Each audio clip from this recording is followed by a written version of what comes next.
This waitress kicked out a black girl, but some bikers who saw what happened did something incredible. Elizabeth, a white woman in her mid-30s, and her adopted black daughter Zoe decided to have brunch at the Clover Cafe, a quaint eatery famed for its warm ambience. Zoe, a bubbly 6-year-old with curly hair and bright eyes, had been pestering Elizabeth for some chocolate milk, and Elizabeth eventually relented. Clover Cafe was a cherished spot for them, a place brimming with memories of joyous weekends. As they arrived, the bell above the door chimed softly. Elizabeth noticed their usual window-side table was occupied, so she guided Zoe to a vacant table in the middle of the room. Zoe's giggles, pure and innocent, echoed through the cafe, drawing smiles from some diners. However, their regular waitress was absent, and a new one named Sarah approached with a forced smile that lacked genuine warmth. "What can I get you today?" Sarah asked, her tone mechanical. Choosing to ignore the cold greeting, Elizabeth ordered a turkey sandwich and a milkshake for herself, while Zoe got a bowl of cornflakes, a banana, and a cup of chocolate milk. As they waited, Zoe animatedly talked about her friends and school, her stories bringing joy to Elizabeth. Their food arrived and they began to eat. While reaching for her banana, Zoe accidentally knocked over her chocolate milk, causing the brown liquid to spill across the table and onto the floor. Elizabeth quickly reached for napkins, saying, "Careful, honey, it's okay. Accidents happen." But Sarah saw it differently. She stormed over, her scowl darkening the room. "What a mess. You need to control your child," she snapped, glaring at Zoe. Startled and embarrassed, Elizabeth tried to apologize. "I'm so sorry. It was an accident. We'll clean it up." Sarah wasn't appeased. "This is a respectable establishment. This isn't the first time she's made a mess here. You need to leave," she demanded. Zoe's eyes welled with tears, looking confused and hurt. Seeing Zoe in distress broke Elizabeth's heart. "Please let her finish her food and we'll leave. We don't want any trouble," Elizabeth pleaded, but Sarah's demeanor remained unyielding. Before Elizabeth could protest further, Sarah grabbed Zoe's arm, pulling her towards the door. "You're out," she declared coldly. "Mommy, she's hurting me," Zoe cried. Elizabeth's heart ached for her daughter. She knew the spill wasn't the real issue. The waitress's attitude had been cold from the moment they arrived. Elizabeth had experienced such passive hostility ever since she adopted Zoe, with people often staring or questioning their relationship.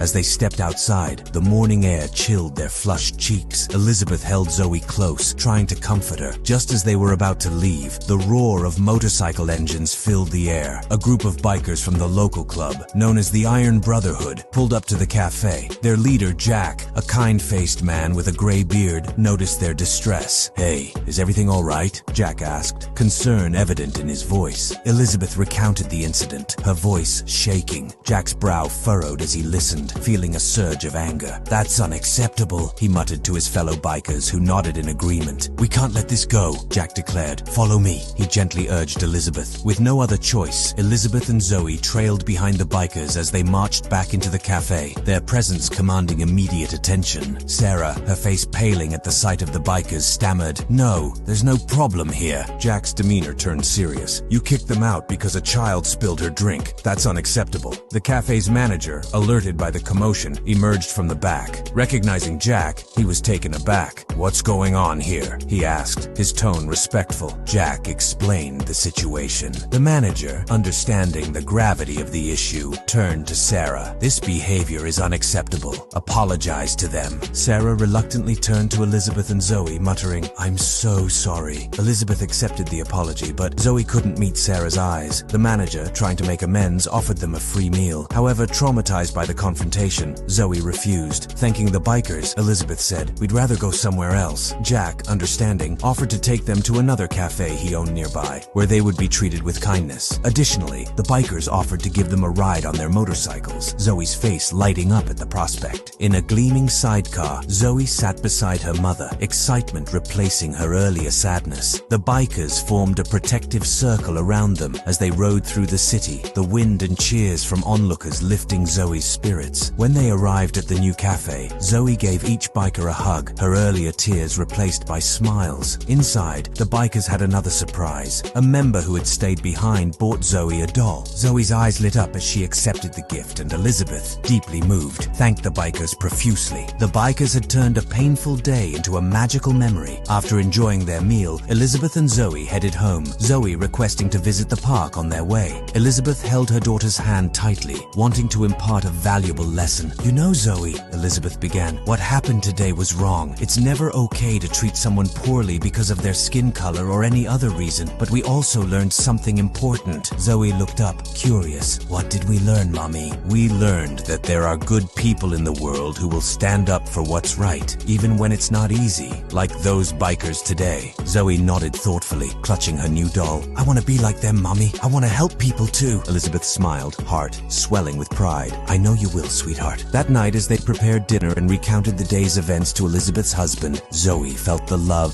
and support of her family. Elizabeth tucked Zoe into bed with a bedtime story, kissing her goodnight. Standing by the window, Elizabeth reflected on the day. She knew they'd face challenges like this again, but with love and courage, they could overcome anything together. The next morning, the story of the bikers' intervention spread through the town, sparking conversations about justice, community, and kindness. Elizabeth received numerous calls of support, and the incident highlighted the importance of standing up for one another, bringing the community closer together.